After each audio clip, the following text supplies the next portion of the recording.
Bike पर बंदा आया और उसने कहा कि मैं आपको जानता हूँ।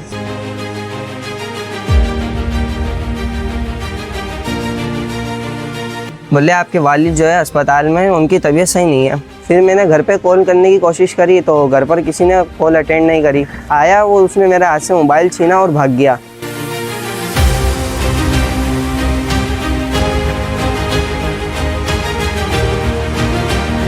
मैं गया खुलेली थाने एनसी कटवाने, तो उन्होंने बोला भाई एनसी के तो पैसे होते हैं।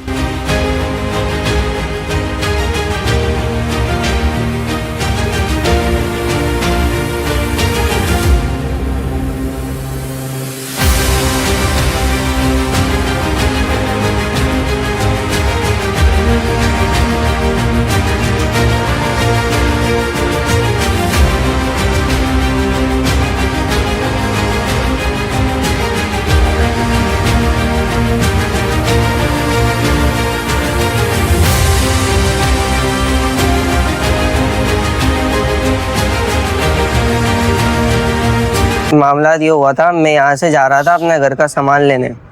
तो मैं जब सामान लेने जा रहा था तो वहाँ एक बंदा आया बाइक पर बंदा आया और उसने कहा कि मैं आपको जानता हूँ और आप लोगों के घर वालों को भी जानता हूँ। बोले आपके वालिद जो है अस्पताल में, उनकी तबीयत सही नहीं है। मैंने बोला अच्छा। तो उसने मेरे वालिद का नाम भी बताया। बोला आपके वालिद का नाम मोहम्मद निसार है। फिर मैंने कहा, मुझे उस पर थोड़ा शक हुआ, मैं कभी उससे मिला नहीं था, उसने मास्क वगैरह भी लगाया हुआ था। तो मैंने बोला भाई मेरे वालिद का क्या करते हैं? तो उसने बोला आपके वालिद अच्छा चलाते हैं। मुझे और उस पर वो हो गया कि भाई सही बता रहा है। फिर उसने बोला जल्दी से चलो, उनकी तबीयत सही नहीं है। फिर मैंने घर पे कॉल करने की कोशिश करी तो घर पर किसी ने कॉल अटेंड नहीं करी। फिर मैं उसके साथ बैठ गया। उसने बोला भाई तबीयत काफ़ी ख़राब है, आप जल्दी से चलो। अब मैं जब बैठ के जा रहा था तो उसने रास्ते में मुझे बोला कि वो आप लोगों के भी नवाबशा के अंदर शादी हुई थी। मैंने बोला हाँ शादी हुई थी। उसने ये बात भी सही बताई। फिर बोला वो लड़की कहाँ गई है? मैंने बोला वहीं गई है। फिर उसने एक शहर वहीं पे किसी जगह का नाम लिया, बोला वो शादी होके वहीं गई है। मैंने बोला अच्छा।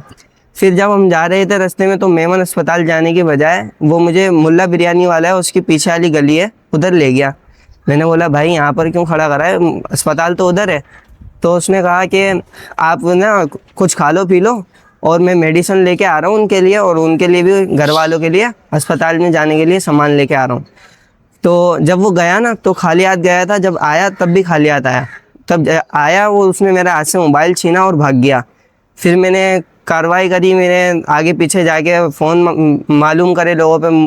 तो मैंने बड़े भाई को कॉल करी तो उस वक्त भी किसी ने उठाई नहीं थी कॉल।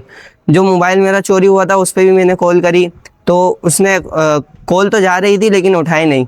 फिर मैं घर पर आया तो बड़े भाई सारे आउट ऑफ सिटी थे। एक भाई कश्मीर गए हुए थे, एक भाई पंजाब थे और एक भाई मैयत में गए हुए थे। और फिर मैं गया खुलेली थाने एनसी कटवाने, तो उन्होंने बोला भाई एनसी के तो पैसे होते हैं। मैंने बोला भाई इसके तो पैसे नहीं होते और मेरे पास पैसे भी नहीं है, और तकरीबन थानों के आगे पोस्टर लगा हुआ होता है कि एनसी के पैसे नहीं होते।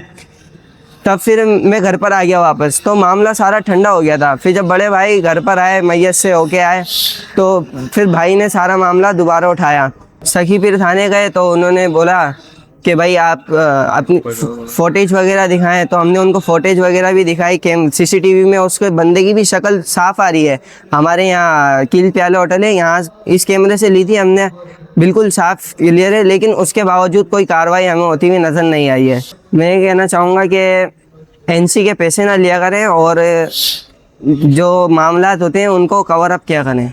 मेरा मुतालबा पूरा किया जाए, उसके अंदर मेरे डॉक्यूमेंट्स थे, मेरी काफ़ी इंपॉर्टेंट चीज़ें थी, और वो मेरा मोबाइल ढूंढवाया जाए। मेरा ये मुतालबा है एसएसपी साहब से। मेरा यही मुतालबा है जो मेरे भाई ने बताया है, जो यहाँ नासिर है इसको रोका जाए और जो इनका मोबाइल गया है वो रिकवर किया जाए। एसएसपी साहब से ही मुतालबा है।